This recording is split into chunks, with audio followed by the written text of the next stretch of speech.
आज मैं आपको 3 ऐसे सक्सेस स्टोरी बताने वाला हूँ जो आपके अंदर एक जबरदस्त आग लगाने वाली है।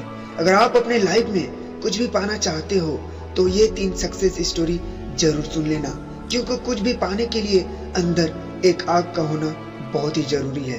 पहली कहानी शुरू होती है 30 जुलाई 1947 को, जब ऑस्ट्रेलिया में एक बच्चे का जन्म हुआ। उसके पिता पुलिस ऑफिसर थे। छोटी गलतियों पर उसे बुरी तरह से पीटे जाते थे, कभी बाल खींचते थे, कभी बेल्ट से मारते। बस उसकी माँ थी जो उसे आगे बढ़ने के लिए प्रोत्साहित करती है। उस लड़के ने 14 साल की उम्र में जिम जाना शुरू कर दिया। वह कई घंटे जिम में बिताने लगा। उसके दिमाग में सिर्फ एक ही चीज थी, मुझे बॉडी बिल्डिंग में भाग लेना है। जब वह 18 साल का हुआ तो उसके कंट्री के हर एक व्यक्ति की तरह कंपलसरी उसे भी आर्मी ज्वाइन करनी पड़ी, लेकिन उस बंदे ने सर्विस के दौरान भी वर्कआउट करना नहीं छोड़ा। और कुछ दिनों बाद अपने मेहनत के दम पर उसने जूनियर मिस्टर यूरोप कॉन्टेस्ट जीता। लेकिन वह बंदा यहीं पर भी नहीं रुका। उसने अपना नेक्स्ट टारगेट सेट किया, मिस्टर यूनिवर्स बनने का।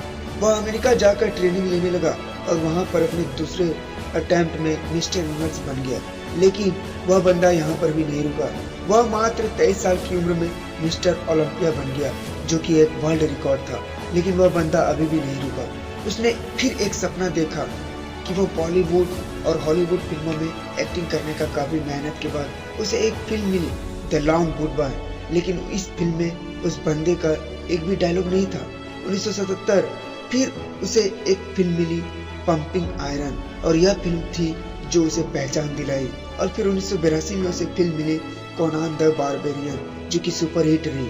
उसके बाद उसने कई फिल्मों में काम किया और अब उसने राजनीति में जाने का सोचा। अपनी मेहनत के बदौलत वह बंदा कैलिफोर्निया का गवर्नर बना। उस बंदे का नाम है अर्नोल्ड श्वार्ज़नेगर, जिसने बॉडी बिल्डिंग के ऊपर कई किताबें लिख डाली। ऐसे ही मोटिवेशन से भर देने वाली कहानी है राकेश शर्मा की। एक ड्रग रिएक्शन की वजह से मात्र 2 साल की उम्र में इस बंदे की आंखों की रोशनी चली गई। जब वे स्कूल में एडमिशन कराने गए तो वो एडमिशन लेने से मना कर दिया। उसके बाद इनके पेरेंट्स ने एक स्पेशल स्कूल से इनकी पढ़ाई करवाई। लोगों ने उसके पेरेंट्स से बोला कि ये अपने लाइफ में कुछ नहीं कर पाएगा, इससे उम्मीद मत रखो। लेकिन इस बंदे के माँ बाप को इस पर पूरा भरोसा था। उन्होंने उसको क्रोडिंग कॉलेज से ग्रेजुएशन करवाई। आगे चलकर इस बंदे ने यूपीएससी की तैयारी की।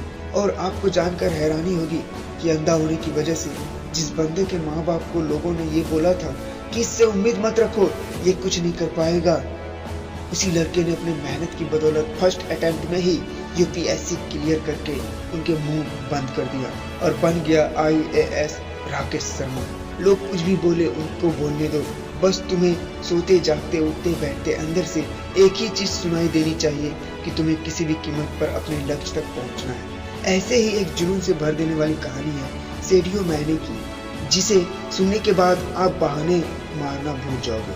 अफ्रीका के सेनेगल देश के एक छोटे से गांव का लड़का, जिसे फुटबॉल खेलने का जुनून इस कदर सवार हो गया कि कचरे में से उठाए फटे जूते पहनकर वह कपड़े की फुटबॉल से प्रैक्टिस करने लगा। क्योंकि इस बंदे के पास ना तो जूते खरीदने के पैसे थे और ना ही फुटबॉल खरीदने के। यहाँ तक कि कभी कभार इस बंदे को खाना भी नसीब नहीं होता था। और ऐसे वक्त में यह लड़का मिट्टी खाकर अपना भूख मिटाता था। और मैं दावे के साथ कह सकता हूँ कि ऐसी कंडीशन आपकी नहीं होगी, क्योंकि जिस फोन या लैपटॉप पर आप यह देख रहे हो वह हजारों रुपयों का है। लेकिन उस बंदे के पास तो खाने तक के पैसे नहीं थे। वो फटे जूते से फुटबॉल की प्रैक्टिस करता था। कोई नहीं था उसे ट्रेन करने वाला, लेकिन फिर भी उस बंदे को अपने आप पर विश्वास था। एक जीत थी कि एक दिन पूरी दुनिया मेरे नाम से जानेगी। और जब यह 12 साल का था तो इसके देश के राजधानी में फुटबॉल के ट्रायल्स हुए। उस वक्त उस बंदे के बाद वह तक ट्रैवल करने तक के भी पैसे नहीं थे। लेकिन जुनून इस कदर सवार था कि 12 साल का ये लड़का 160 किलोमीटर भागते हुए वहां पहुंचा, सिर्फ ट्रायल देने के लिए। अब आप ही सोचो कि कितनी आग होगी उस बंदे के अंदर। जब यह अपने फटे हुए जूतों में वहां पर पहुंचा तो लोगों ने वहां पर उसका मजाक बनाया। लेकिन इस बंदे के 5 मिनट के ट्रायल ने सब लोगों की बोलती बंद कर दी थी। उसने दिखा दिया कि फटे हाल वाला भी ये लड़का भी रिकॉर्ड तोड़ सकता है। उस वक्त कोच ने 12 साल के सेडियो मैने को बोला कि एक दिन लोग मुझे तेरे नाम से जानेंगे। उस दिन सेडियो मैने बहुत खुश था। जब ये बंदा खुशखबरी सुनाने के लिए दौड़ता हुआ अपने घर गया तब देखा कि उसके पिताजी की हार्ट अटैक से मौत हो चुकी है। सोचो उस दिन 12 साल के इस लड़के की क्या हालत हुई होगी। अब इसके पास प्यार करने के लिए सिर्फ एक ही चीज बची थी, वो थी फुटबॉल। उसने अपने आंसू पोंछे और प्रैक्टिस करना शुरू कर दिया। उसका प्रैक्टिस और इस गेम के लिए जुनून देखकर फ्रांस के एक बहुत बड़े क्लब ने उसे सिलेक्ट कर लिया। और आपको जानकर हैरानी होगी कि जिस लड़के ने फटे जूते पहनकर फुटबॉल खेलना शुरू किया था, आज वही बंदा दुनिया के सबसे बड़े फुटबॉल क्लब के लिए खेलता है। ऐसा जुनून, ऐसा पागलपन अपने अंदर लाओ, एक वजह कुछ जन्म दो और बहाना लगाना तो छोड़ ही दो, तभी तुम अपने लाइफ में कुछ पा पाओगे।